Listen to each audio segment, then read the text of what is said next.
Perfect. Well, hi, my name is Sabrina. I'm a fourth year psychology major with an emphasis in neuroscience and a minor in leadership development. And I'm originally from Las Vegas, Nevada. And yeah, that's a little bit about me. I attend San Diego State University, and I'm really just overall just a passionate young lady. So yeah.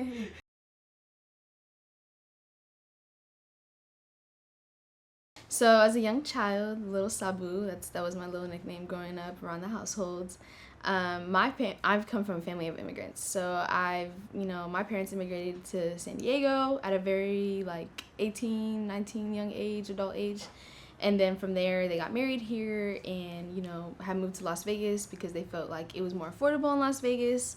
So that's a little bit about their story and how I was born and raised in Vegas.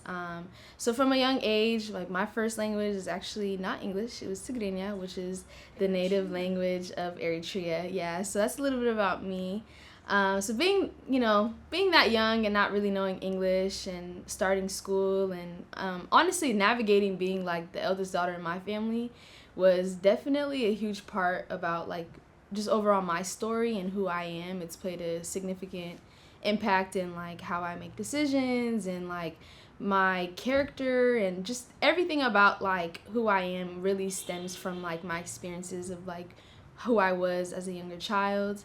I used to grow up having to go to the doctors with my parents and read documents, sign documents with them, and read bills, or just different ways of helping them understand of how to navigate being American in the U.S. and what that might look like. I've done things like help my parents learn English, help my grandparents learn English.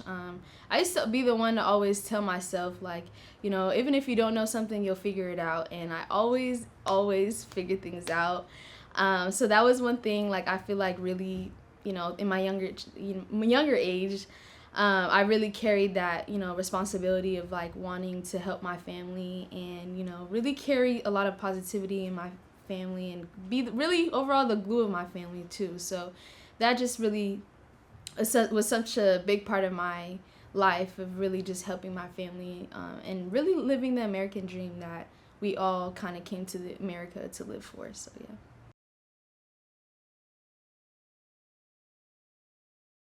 Mhm. I would say, there's a lot of challenges that I face, not only just being able to kind of teach myself things as a younger child, and just in general, my adult life right now. I feel like the biggest challenge that I've overcome would definitely be a situation that happened with a family friend who almost lost their lives. Just really being there and being a support system for him was really just, it was a lot emotionally and mentally, and just having to navigate that was really something that really put an impact in reassured my morals of the importance of you never know what anybody is going through, and being able to put myself in positions where I'm able to help others is something that genuinely made a huge impact in my life. But that was a challenge that I had to overcome of understanding how to help someone who is facing things like depression or suicidal thoughts, and really pushing to really be present in those moments of providing that support for them. So that was something that challenge overall that I overcame, and understanding how to navigate that and helping family, and really just ensuring myself that who I am is who I am. I mean, clearly that I'm not me making a jump here, but I'm gonna make a little bit of a jump. Did that sort of spur your interest in psychology and how to help other people? It did, yeah. It actually it was something that I never thought I would actually witness, and I think it was really hard to it's even hard to even talk about it without crying, honestly. But it was just something that really the passion that I had after that really made me understand this is something I want to do, and help other peoples in different immigrant communities help understand the importance of pushing, so that mental health is always there's a stigma around, not only in immigrant communities, but underdeserved populations as well. So it's something that's always been a thing for me. It's very important for me to advocate for my community, and to advocate for my loved ones and friends, and you just never know what anybody's going through. So yeah. I've accomplished a lot within, especially these past couple of years, and just even at like a younger age. I'm very big on like being humble of everything that I've accomplished too. It's just I'm not the type to like kind of go around and hype everybody up and just not hype myself up kind of thing. But yeah, so I think a couple of accomplishments that I've made has definitely been like the impact that I made on my campus. Like from the start, I'm a first generation student, so like being able to like really navigate like being out of state and coming on campus and really looking for experiences and wanting to make a legacy here, like that was like my main goal. And I feel like I've learned so much about like myself and what my actual passions are and like my strengths and what I'm really honestly capable of, because I've never felt like I've never been able to just like nothing's impossible in my mind, honestly. So just being here, I would say, is probably honestly my greatest accomplishment. Like making it to college is something that my parents like couldn't afford or couldn't even be able to go through because they just didn't understand the aspects of applying for college. And so being able to like really be living the dream that they wanted to, like it makes me even more like I have like a bigger purpose overall, not only just for myself, but like not saying I do it for my parents, but it's like they've really inspired me more too, like of taking opportunities that they may not have had, and really just growing with that. So that's the beauty within, and I think seeing how much I've naturally grown here and in my leadership roles and in the community, and how much I've really understood like the importance of taking everything that I've gained and networking and talking to others like this. I've really formed such a beautiful young lady who like has created such a vision, just for my future and just in general, like of who I am. And it's reassured me, quite frankly, when it comes to even like programming stuff related to mental health and like just educational things, and really empowering especially my community, like in so many ways, representing my culture, representing my family, representing my friends and where I'm from, my roots. Like it's so important to bring that into every room that I'm in, honestly. So I think that's the best, like the beauty within it. And to kind of go back to my family and how important that is, like it's really pushed me in so many levels, because they're a reminder that I can do it. And even if they couldn't do it, I know I can. And that's why the American dream exists, you know what I mean? And it's just following that path. So yes. So honestly, I've been very just like overall involved in my current internship, and it's actually with Supervisor Monica Montgomery Stepp with the County of San Diego. So she oversees District 4. So with that, like a lot of the work that I do is a lot of community engagement work, honestly working with nonprofits in San Diego that genuinely help impact the San Diego community. But that's really like, it's pretty much reassured me of like the aspect of me wanting to start my own nonprofit. I really, overall in the future, I really wanted to start my own nonprofit and related to mental health, and especially providing like free therapy sessions and resources in regards to mental health, for the immigrant community. I feel like doing research on how mental health looks like in immigrant communities, and as well as just in general, like how it's viewed in our community. Like we need more like advocates and more people who are in the immigrant community who push for initiatives like that. So being able to like actually wanting to start that, and also I had started like a Rooted and Resilient podcast as well, where I talk about like the struggles of being the eldest daughter and how it is to navigate that, and also find yourself in that, and carry that in and bring that along within the nonprofit as well. So it's really cool to like kind of put together like kind of like a voice of a podcast of like how others might be feeling in the community, especially being like the eldest daughter, or just in general like the struggles of being from an immigrant family and what that is in an American household, and being first generation and such. And then bringing in a nonprofit aspect of like really being able to provide those resources for young adults, young kids, the youth in general, older adults as well, like understanding how to really bridge that gap that's really needed overall. So that's something I'm very passionate about, and I believe I can really commit and make that happen. And I'm slowly taking the steps to get there too. So yeah. no, that's awesome because I think a lot of people they feel like they're alone. Oh yeah. Like, I mean, especially if their family is from a country that not a lot of people know much about. Yeah. And they come here and they're the eldest daughter, or even not even just the eldest daughter, but they're just like, you know, first gen and they're translating for their parents. Oh yeah, for sure. This is like such a what is it? It is such a, it's not a universal per se, but it's such like a shared experience. Like you don't have to like speak the same language. You don't have to. Not everybody has to speak Tigrinya for them to understand like the same exact struggle. Yeah. So that's awesome that you can sort of be that voice. Oh, 100%. Connect to. Yeah. Because, you know, I mean, we do not get enough of that in the media. Yeah, we don't. You don't see it enough. And I think that's why it's so important to have those spaces for others who genuinely can make an impact on that aspect. So, yeah. Honestly, I feel like it would probably be, honestly, like just how things are currently, like with the climate under like, you know, the administration. I feel like it's just a lot is going on. Like I feel like a lot of people are going through a lot, you know, financially, like through housing, through, you know, facing food insecurities. Like I feel like everybody's struggling.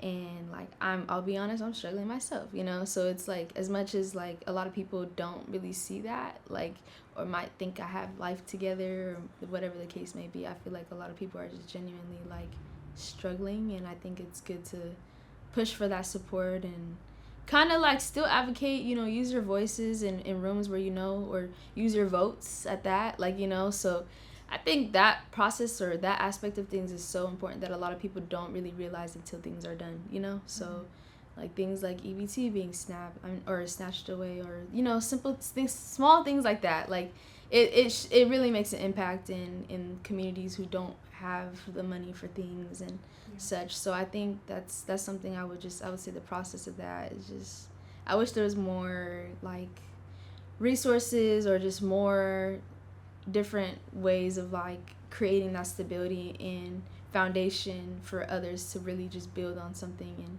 be able to actually live. So yeah. So right now I'm currently in my 4th year. I'm hoping to continue, you know, and graduate in May. But with that being said, I've also applied for grad school. So I'm looking towards getting my license in marriage and family therapy.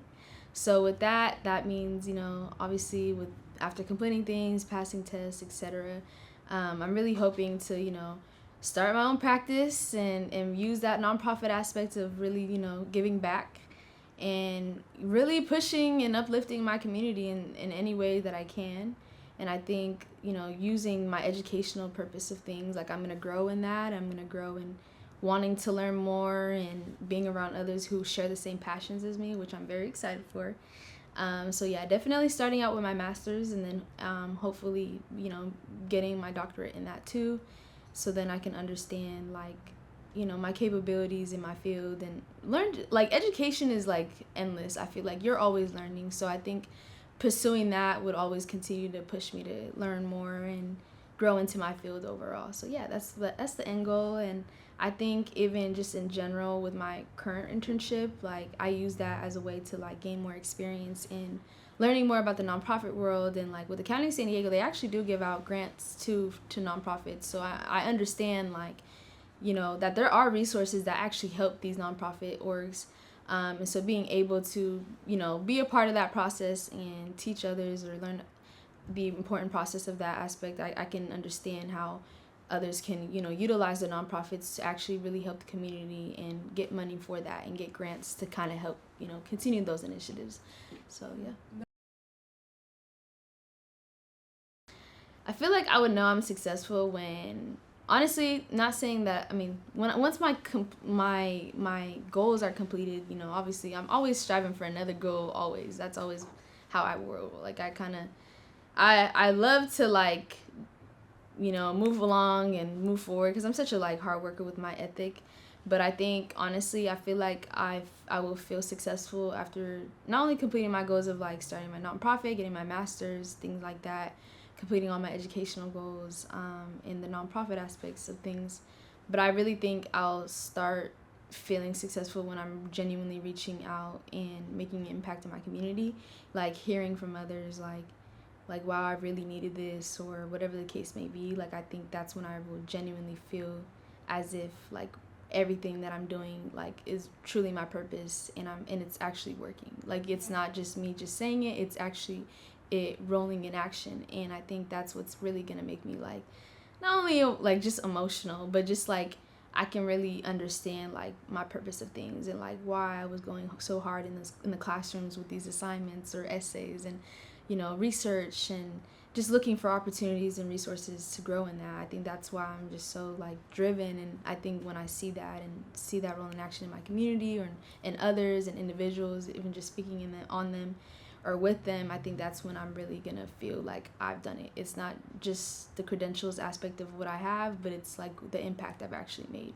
And I think that's what's really gonna make me feel like, wow, like I did what I was called to do. And that's really just my purpose and my passions, and feeding into others, and making sure that they feel seen, that they feel heard, and growing in that. So yeah.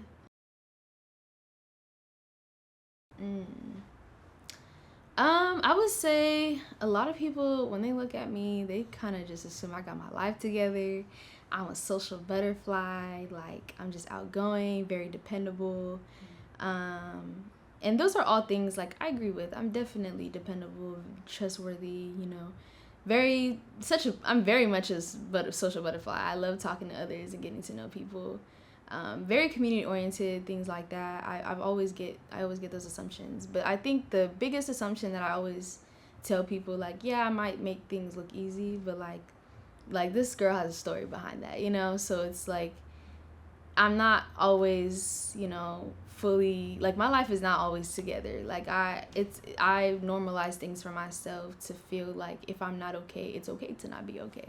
Because you can't be okay every day, So I think that's something like I really, when people say, oh, you always got it figured out, or you always got it together. Like in a perfect world, yes, we would all love to be put together every single day. But honestly, like it's not that every single time. So I think that's the biggest thing I like to push and like let people know, that it's okay to not be okay, and to normalize that. So that's a little bit about what I would say the assumptions are. That makes so much sense. I thought you were gonna say I'm actually not community oriented. Oh, really? No, that was really funny. No, I feel like I am. You are yeah. 100%. But I feel like awesome. right. I just feel like the whole you got it. You're very like, put wait, together. wait. Right? No. But I think that was my main thing. It's just a lot of people just assume I have like everything perfect, and it's like it might look like that, but really I have struggles of my own. But I make sure to like lean into my support systems and resources for that. And I think my biggest thing is to normalize, like, it's okay to not be okay. So